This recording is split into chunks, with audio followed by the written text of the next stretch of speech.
2 बेटियां और 2 अंग्रेज, वो भी बेटियां भी अंग्रेजन ही थी। 2 दिनों तक वो रिसर्च करते रहे हमारे ऊपर।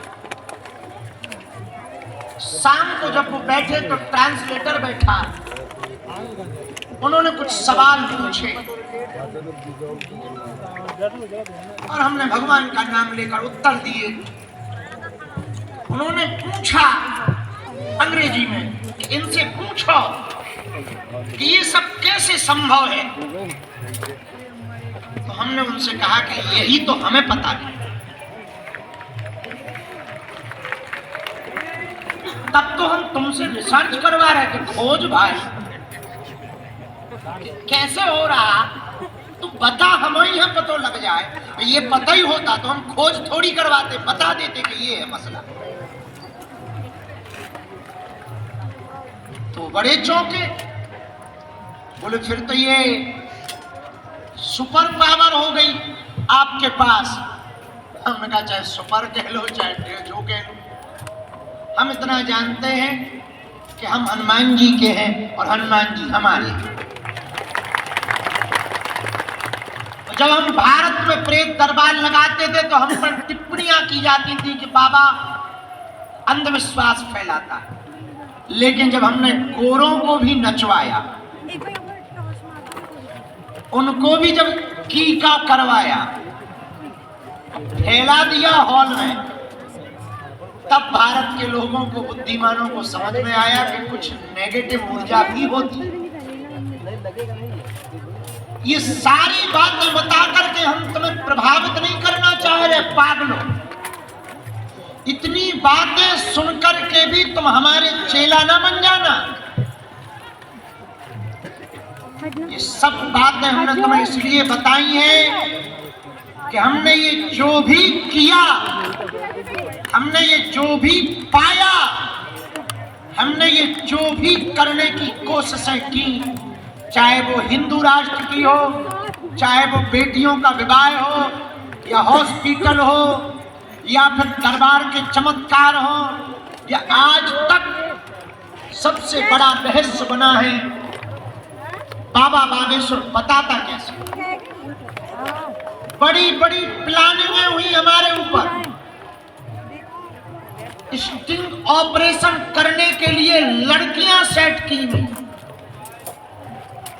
रुपया देकर, और एक बाई तो इतना फाउंडेशन लगा कर आती थी, हमने उसको 1 महीना घुमाया। पहले ही दिन पहचान गए थे कि सूप न खाए। राम दरबार में 27वें 28वें दिन जब हम जाने लगे अंदर, बड़ी तीखी मुस्कुराहट थी उसकी, और उसको लगता था कि ये तो लड़का ही है। अब उसको कौन बताए कि पिछली और वर्तमान उम्र मिला के अपना बुढ़ापा चल रहा है। जहां राम दरबार से आरती उठती है, हमने भी कहा आओ बहन जी। बोले आप बहन मत बोलिए, अरे हमका आंटी पधारो। नाराज हो गई वो, हम आपको आंटी लग रहे, आई एम अनमैरिड।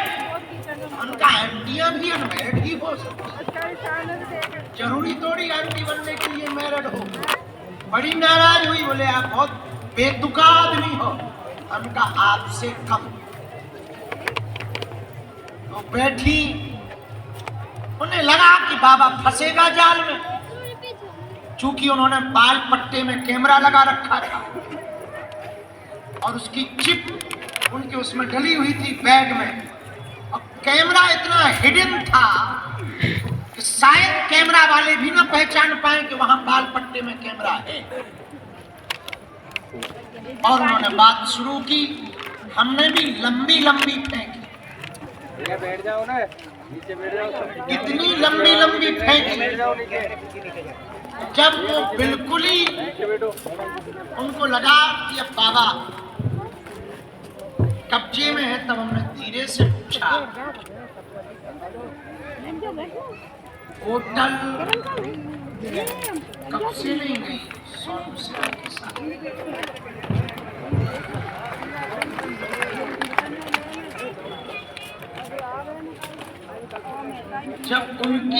बातें उनके कैमरा में रिकॉर्ड हो गई। तब वो फड़फड़ा गई, पसीना फेंक गए। लेकिन चूंकि फाउंडेशन उनका पाटन ना बहा, फिर हमने उनसे कहा, बहन जी हम तो साधारण बच्चे, लेकिन जिनके चरणों में बैठे हैं, जिनके भरोसे पे जी रहे हैं, वो जगत के मालिक हैं।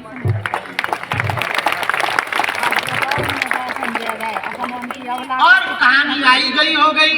उन्होंने क्षमा मांगी, उन्होंने बता दिया फलाने फलाने आदमी ने हमको 2-2.5 लाख रुपया दिए ऐसा ऐसा काम करने के लिए। कोई बात नहीं, भगवान की इच्छा है, आशीर्वाद है, जाओ। गई, न जाने कितने झंझट झेले हमने, आज भी झेल रहे, सिर्फ इसलिए हिंदू जाग जाए और भारत हिंदू राष्ट्र हो जाए।